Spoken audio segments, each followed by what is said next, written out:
حضرت علی رضی اللہ عنہ نے فرمایا، کوشش کرو کہ تم دنیا میں رہو، دنیا تم میں نہ رہے، کیونکہ کشتی جب پانی میں رہتی ہے خوب تیرتی ہے، لیکن جب پانی میں کشتی میں آ جاتا ہے تو وہ ڈوب جاتی ہے۔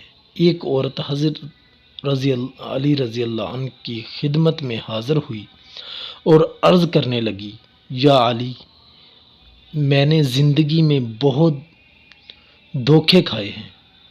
انسان باہر سے کچھ اور اندر سے کچھ اور ہوتے ہیں۔ ہمیشہ میں نے دوسروں سے بھلائی کی، بھروسہ کیا، اعتبار کیا، نیکیاں کی، لیکن بدلے میں مجھے ہمیشہ دکھ اور تکلیف ملی۔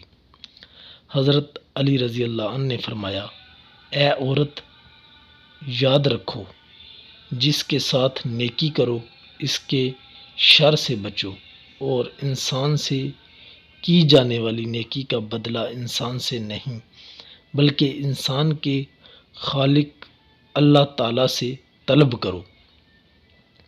اس عورت نے کہا، یا علی رضی اللہ عنہ، میرا ایک سوال ہے۔ حضرت علی رضی اللہ عنہ نے فرمایا، کہو۔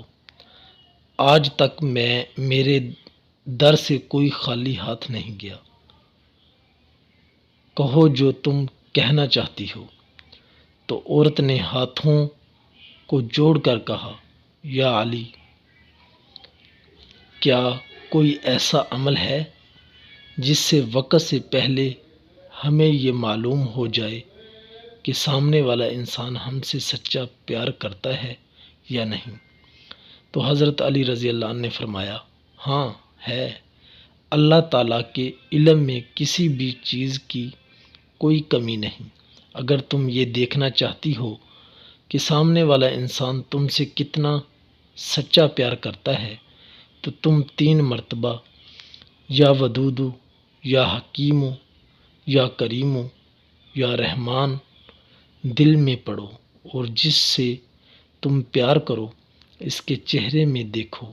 اگر سامنے والے کا چہرہ منحوس نظر آئے تو سمجھ جانا آنے والے وقت میں وہ تمہیں بہت تکلیف ہو، دھوکہ دے گا۔ لیکن اگر سامنے والے کا چہرہ مسکرائے اور اس کی آنکھوں سے پیار جھلکنے لگے تو سمجھ جانا یہ انسان خود سے بھی زیادہ تم سے پیار کرتا ہے۔ حضرت علی رضی اللہ عنہ نے فرمایا، کفر کے بعد سب سے بڑا گناہ کسی کی دل آزاری ہے۔ ایک شخص نے حضرت علی رضی اللہ عنہ سے پوچھا، یا علی، ہمارے دل میں کسی دوسرے کے لیے اتنی محبت کیوں پیدا ہوتی ہے؟ کوئی اجنبی جسے ہم جانتے بھی نہیں، اکثر وہ ہمارے دل کو اتنا اچھالنے لگتا ہے۔ حضرت علی نے فرمایا رضی اللہ عنہ، اللہ تعالیٰ نے دنیا قائم کرنے سے پہلے تمام انسانوں کی روحیں پیدا کی اور تمام روحیں ایک جگہ جمع کی تھی۔ وہاں پر جو روحیں ایک دوسرے کے بہت نزدیک تھی، جب وہ دنیا میں ایک دوسرے کے سامنے آتی ہیں تو محبت پیدا ہوتی ہے۔ اصل میں روحوں کے ملنے سے محبت پیدا ہوتی ہے۔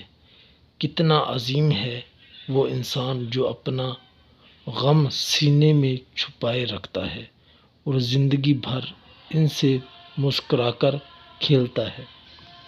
ہمیشہ چھوٹی چھوٹی خوشیوں کا استقبال کیا کرو، کیونکہ ان ہی کے پیچھے خوشیوں کا سیلاب ہوتا ہے۔ جن دوستوں نے ہمارا چینل سبسکرائب نہیں کیا، سبسکرائب کر دیجئے تاکہ آنے والی تمام ویڈیوز آپ کو آسانی سے مل سکے۔ ویڈیو اچھی لگے لائک، کمنٹ کر کے ضرور بتائیے۔